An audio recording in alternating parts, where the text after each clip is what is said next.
Hello guys! For today's video! So ngayong araw, nagluto nga pala kami ng pizza and pasta. Bali, pumunta muna kami ng Footscray. Ayan, mamimili nga pala kami ng pang mga stock namin. Ayan, pumunta kami sa Asian store. Tamang hanap lang muna ng mga kailangan bilhin. Bali nga pala dito sa Asian store, dito kasi mga mura yung mga mabibili mo. Unlike sa mga mall dito or mga parang ito yung instant palengke nila, ganun. After nga yung paglipas ng mga ilang oras, ang tagal din namin, ayan, natapos na din kami. Tapos ito na lahat ng pinamili namin. Ayan, inayos ko na. Ito na po siya lahat. Ayan, marami-rami tayong mailuluto ngayong linggo. Abang-abang kayo, guys. Bali nga nung pagdating namin, inayos ko na rin yung aking gagawing pizza doon. Naglagay lang ako ng 3-4 cups of warm water, 1/2 tablespoon of sugar, and 2 1/4 teaspoon ng instant yeast. Takpan lang muna natin siya at iset aside. Next naman natin ang dry ingredients. Maglalagay lang ako ng 2 cups of all-purpose flour and 3/4 teaspoon ng salt and then 1 tablespoon ng sugar and then imimix lang natin yan. After that, check na natin ang ating yeast. Ayan, nagbubble na siya. Ibig sabihin, buhay siya. Dapat ganyan yung yeast natin. Then, imimix lang natin siya. Ngayon, kung wala kayong mixer, pwede naman tong mano-mano na pagmamasa ang gawin. Yan.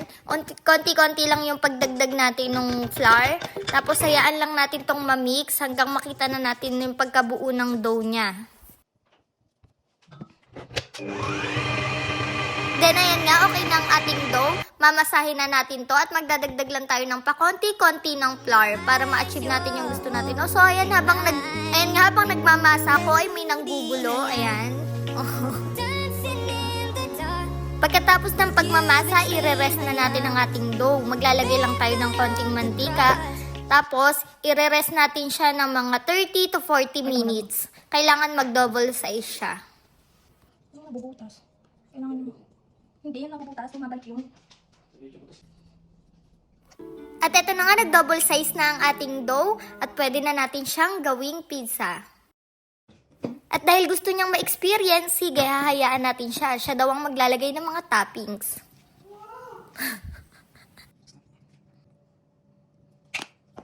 Ayan nga, naglagay na siya ng pizza face. So, totoo lang guys, ang pagtatoppings naman ng pizza is nakadepende rin sa atin kung ano yung mga pwede nating ilagay o ano ang gusto nating ilagay. Nasa sa atin na po yun. Kaya, madali lang gumawa ng pizza sa mga may oven dyan. Pwede kayong mag-try nito. Then, ayan na po. Ito version ko naman.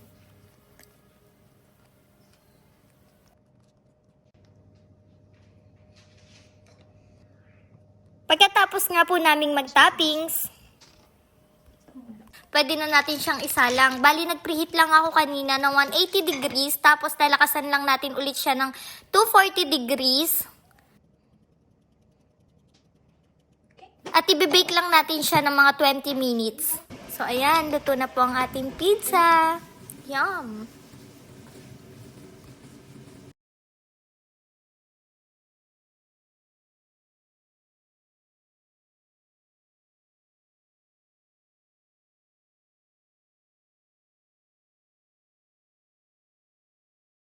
Ine-next naman natin ang ating tuna pasta.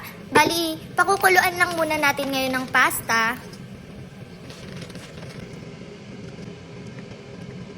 At pag malambot na nga to, ayan, pwede na natin siyang haluin. So ngayon namitas lang muna ako ng mga cherry tomatoes dito sa aming garden.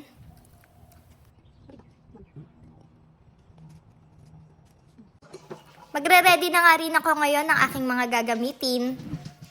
Hihiwain ko lang muna ang mga cherry tomato. Pagkahiwa ko nito ay susunod ko na rin ng mga garlic. Mas maraming garlic, mas masarap. Then nagpainit ako ng kawali at nang mainit na nga ito ay naglagay na ako ng olive oil. Pagkalagay ko ng olive oil, ilalagay ko na rin nga ang garlic. At hayaan lang natin to na mag-golden brown. Isusutay lang natin siya. Then pagka okay na ang garlic, pwede na natin ilagay ang cherry tomato at ang tuna. Yung tuna, 1 can lang yung ginamit ko sa kanya. Pagkatapos nun, titimplahan lang natin siya ng salt and pepper. And then, ilalagay na rin natin ang pasta. Halu-haluin lang natin ito. At dahil luto na nga rin ang pasta, pwede na natin yan lagyan ng parsley. And then, konting halo na lang din at konting luto. Ready to serve na ang ating tuna pasta. Naglagay din ako ng cheese sa ibabaw niya. Ito na ang aming homemade pizza and tuna pasta. Yum! Please don't forget to like and subscribe to my YouTube channel. Thank you for watching.